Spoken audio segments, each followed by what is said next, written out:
everyone, welcome to Naima Creates. I'm Naima, and today I'm going to be creating my 2019 bullet journal setup for the year. If you're not familiar with what a bullet journal is, it's essentially an organizer, to-do list, planner, agenda, just a way of keeping yourself organized and on top of anything you need to take care of. It also has a lot of, trackers and things like that in there, which can help you keep on top of anything you would like to just get better at, whether it's flossing or being tidy. It's just an all-around great way of keeping you on track. So to start off with, I am setting up the title page. I'm using the Leuchtturm 1917 bullet journal, which is the typical one that everyone uses. The first page has the name and address, so I wanted to do a little bit of a collage over top of it. You can see that I just used the washi tape to cover up the words there. And one thing I do want to note about bullet journaling is, a lot of people who are online, they tend to be artists. And so what we will usually do is much more complex or extra than really needs to be done. I know sometimes people get very overwhelmed with journaling in this way, but honestly, at the end of the day, you can just make a simple task, simple to-do list, and I'm gonna try my best to, as time goes along, just show you simpler ways of doing things, of doing the similar design than what I'm doing.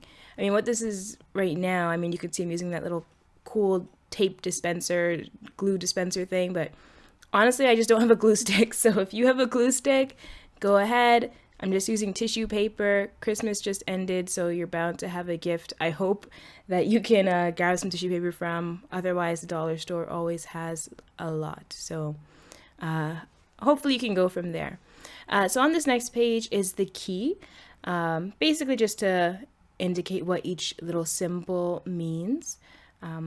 Because I started my bullet journal last year, I don't really need this, but I just wanted to include it just so that you guys will know what it is when you're setting yours up and just to get you used to it. Of course, I just wanted to be a bit punny and use actual keys for the design, haha. So I just took two old keys that I had, traced them out, and kept it going from there. I did make a little bit of a error with my lines, but I just went ahead and took my white gel pen and traced over top of it, and it's all good to go. Now this is the Pentel pocket brush pen. You can see how nice it made all those lines and everything. I just picked one up for Inktober, but as you can see here, this is my old bullet journal, and I did the same thing last year, just using a regular Crayola black marker. So even if you see me using any special supplies or stationery, or anyone else online for that matter, just understand that honestly, you can do the same thing with things that aren't as pricey. We just like to spend our money frivolously, I guess. So I drew these lines here in pencil just so I can keep myself straight when I'm writing across. You can see I start off with the task, and once the task is completed, you fill it in. If you've only started it halfway, if you're moving it to a different date in the calendar, the arrow, so on and so forth. As you can see there, canceled. I made a triangle for events, a little box for presents for birthdays, the magnifying glass if I want to look something up, and an exclamation mark beside it if it's important, and then just a dot for a regular note.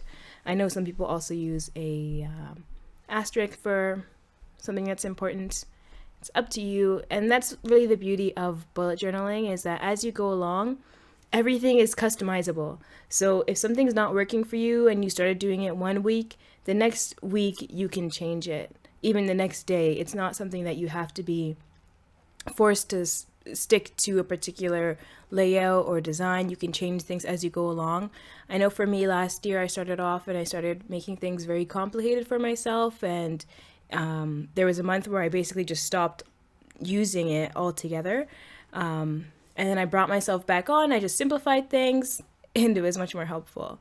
This is just the entire calendar. Didn't want to take you through the tedious watching me draw out 1 to 31 12 times, so it just went forward in time for that. So this next section here is the month by month overview. I think they also call it a future log. There's different names for all these things, like the spreads and the themes. And so for this one, basically we're just writing out a month by month look at the year of what's coming up. I tend to put birthdays here, holidays as well, and then any events that's going to be coming up that, because we're making it basically page by page, month by month, anything that's happening in the future, you don't have anywhere to write it down. So I'll go back and write it in over here. So I'll have a dentist appointment there, or if I hear that someone's having a birthday party and it's next month, I'll put that here, right? And so then when the time comes to set up the new spread for the new month, then I can just look back and see, oh, okay, I have all these things going on. It's just a really helpful way of keeping yourself organized once again. So with this section, I kind of just dived right in, sketching out some designs for each month, a different design for each one. I think that in hindsight, I should have maybe planned it out a little bit better in terms of the color scheme, for example. Like right here, I have two side by side that are blue, then I jump to this pink one, and on the other page we go back to a cool color again, and then there's two yellows side by side, which frankly doesn't really matter, but I think to make it more uniform and just to make it more balanced, even if I was doing those two blue, I think this third one should have had the bluish purple tones, and then the top one on the right hand side of this page should have been warmer tones. But frankly, once again, it's not that serious. It's just for fun, and we're just, doing art, doodling along. It shouldn't become a stressful experience. It should just be something that you're doing for enjoyment, and then once again, to keep yourself productive. So that way in the future, when you come back to your bullet journal, you're not thinking, oh, geez, I have to figure out what I'm doing with this thing again. And, it should just be a way of keeping yourself organized. So I started off thinking about each month a little bit, and then anyone that I couldn't really think of something for, I just went on my own whim from there. So the one at the top, that would be April, and I was thinking, oh, April showers, so I'll do it kind of like these cool raindrops coming off. But because I had blue on the previous pages, I decided to go purple, which doesn't really make sense. But now it's just a cool, unique design that I never would have thought of. And the middle one is sunflower. For some reason, it's looking a little bit green on my screen. Hopefully it's looking yellow on yours. But, once again, it's all just for fun. I really like how the sun turned out at the bottom. I just got my paintbrush there, and because the pens are water soluble, I just dipped it in water and was able to blend out some of that color. I thought it made a nice halo effect, and I think I might go back over some of the other ones afterwards. If not doing the similar thing with the water, then I might just use a pencil crayon or my watercolor pencils and then blend them out just to make the center pop a bit more.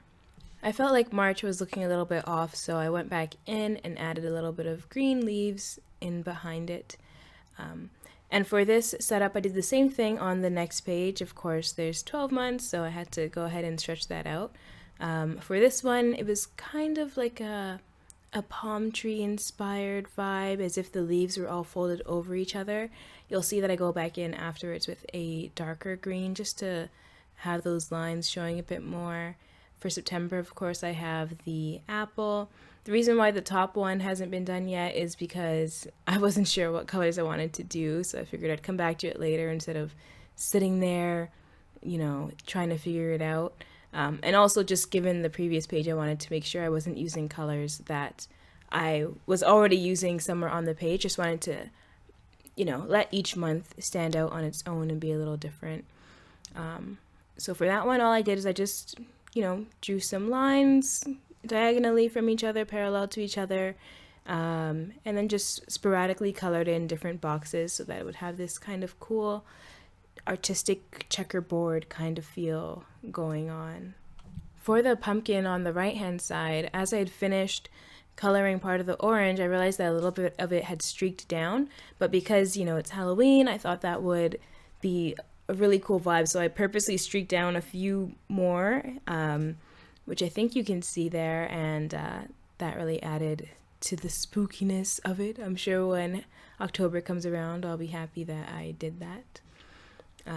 Here I was just really looking around my place trying to figure out what to do next, because by this point I was kind of out of ideas. So I have this cool mirror that I got at IKEA that looks kind of fancy, so I tried to mirror that a little bit. Haha, see what I did there. And then for December, of course, I just put some Christmas lights all spiraled around. I will say that out of all my stationery, I highly do recommend the Tombow calligraphy pen. That's what I'm using here. It just really allows you to create these nice, calligraphy words. And obviously you can do the fake style with your pen and just thickening the lines on the downstroke, but this just makes it all so easy, so fast. The one that I got, it came with 2 in a pack. One was the hard tip and the other one was the soft one. So honestly, I don't think it was that pricey. I think it was like $12 or something. I can't quite remember, but definitely worth it. It's been such a pleasure. These 2 pages, the one on the left is my page of joy. So that's where I'm going to put things that will make me happy. Sometimes you feel sad and you just, don't really know what to do with yourself. So at least I can look back to this page and be like, hey, Naima, remember, these are the things that you like doing. So go do them. And on the other side, it was just the 2019 memories page. I'll just basically put any interesting, cool memories or events, experiences that happened to me in the last year there in a cloud. And this is just to show you how simple you can make your page. It doesn't have to be anything fancy, just words at the top in a box with a big box around it. And that's it. It looks like a great page. You don't have to be stressing about it. And on the flip side, now we have this page, which is a lot more work and a lot more intricate. This one is going to be the 2 film strips. So I just drew 2 parallel lines, put some boxes in the middle. Because the paper is grid paper, with the dots, it's easy to figure out the length and distance. And as you can see, I didn't continue using the ruler. I just, did it freehand. Then you make the smaller boxes beside those, so make sure you leave room for that. And then you'll just color it in. I did use actually that Tombow calligraphy pen that I was telling you about, the soft one, to color in, because I was dreading it. I thought it'd be very tedious trying to get around every little space, but all I had to do was just draw a straight line down. And I always recommend when you're drawing a straight line, draw it back towards yourself. So you're keeping your fingers still, your wrist still, your elbows still. It's really from your shoulder, just drawing your arm backwards, and that keeps everything straight and smooth and just wonderful. So I didn't want to show you coloring in every single thing here, but after this, I'm sure you got the gist, and that's that. So on this next page here, I was taking my Tombow dual brush pens, and when you touch the tips to each other, the darker color will fade into the lighter color. You can see what I'm doing here. So you can see it started off with that pinkish reddish tone and went into the orange. And as I continue using it, it's turning back to yellow. I think I held them to each other for too long. I think in real time, it was probably about 5 seconds. And I think I probably only needed about 2, especially for the amount of space that I was covering. But as you can see, eventually, after I just, used a bunch of it, it went back to yellow. And I wouldn't have done all of that around the page otherwise, except I was like, oh no, it's orange. So, it turned into a fun little, happy little accident, as Bob Ross would say. Now, this next page is new for me, but I've seen it done before. It's page measurements. So essentially, you just draw out the spacing and the half line, quarters, thirds, so that way when you are making further spreads down the road, you don't have to be recounting all the grids again. You don't have to count the grid all over again, trying to figure out, okay, how many squares across do I need to do half or quarter? It's all just measured out right here, and you'll see that I do actually end up using it later on, where I compare the two and I'm able to just draw a line really quickly. I've heard that also drawing it on the left hand side is ideal, so that's what I did here. So we'll see how that goes as the year goes along. This is a simple meal ideas page to hopefully inspire me to cook more and just be more aware of, oh, okay, it's, very quick and easy to make that, chicken penne. Let me just go ahead and do that. This is a swatches, so all of my little, markers, and as you can see, I'm just using Crayola. These are Crayola Supertips. I just got them at Shoppers one day randomly, and then later I found out that I guess people like to use them a lot for bullet journaling, so that worked out. I just thought that they were one of the cheapest ones on the shelf with a good number of colors.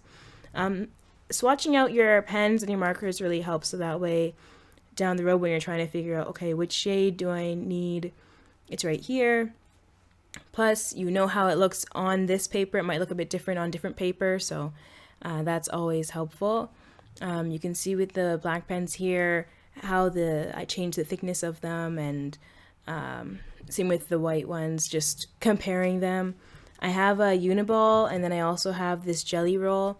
The jelly roll is also highly recommended, but honestly it's not as white or opaque as the Uni-Ball one is, so I don't know what everyone else is seeing, but I'm not seeing it, and frankly I don't really use it. But once again, it was super cheap, so I don't really feel mad about buying it. Now I'm pretty excited about these double pages here for the tickets. I just thought of it. I always go to the movies and then I have these ticket stubs left over, and I always feel like, oh, this would be so cool in like a scrapbook or something, but I don't actually scrapbook, and it seems weird to do an entire scrapbook with just that. So that's once again something that's really cool about a bullet journal, is because you're customizing it and doing everything yourself, you can just add in this spread and it works for you. You don't have to commit to doing this huge big thing just for that, which you're rarely going to look at. Meanwhile, it's going to help me sort of look back at the past year and see, oh yeah, I did see this movie or that movie, or go to this play, travel this place. So I'm adding this tissue paper in behind, so that way when I stick all those ticket stubs on top of it, there'll be something in the background for some interest. Once again, this is just tissue paper I got out of a gift box. When you have the tissue paper, you can see that when you lay it straight, it's very flat, and I just wasn't feeling it, so that's why I keep crumpling it up and then unraveling it, just so it gets that texture, which makes it more interesting to look at. Here you can see I used that page measurements page to see where the half point was. That was really helpful. I didn't have to count anything. It was perfect. And same thing at the top and bottom there. I just used I believe I used the quarter. And this is going to be my vision board. I'm hoping to print out a few pictures and stick them in there of what I foresee for myself for 2019. I assure you that those are not as off as it appears here. I think it's just the angle of the camera made it look like I really wrote that in crooked, but I promise you I didn't. And then I used my silver and gold tape to, inspire silver and gold for myself for this next year. So here is the final flip through of my bullet journal for the year. I did add a drop shadow on these ones. It's just a line on the right hand side and the bottom, just to make it pop a bit more. You can see I added in some of the information just so you can get a sense of what it would look like. And I hope that you customize these pages as well, whether you're a writer or a student or a teacher, or you want to exercise more. This is a really great way to just customize it to whatever it is that you need in your life to manifest those things and to be a better version of yourself as you go into the new year. Thank you so much for watching. Please like and subscribe, and I'll see you in the next one. Have a great day. Bye.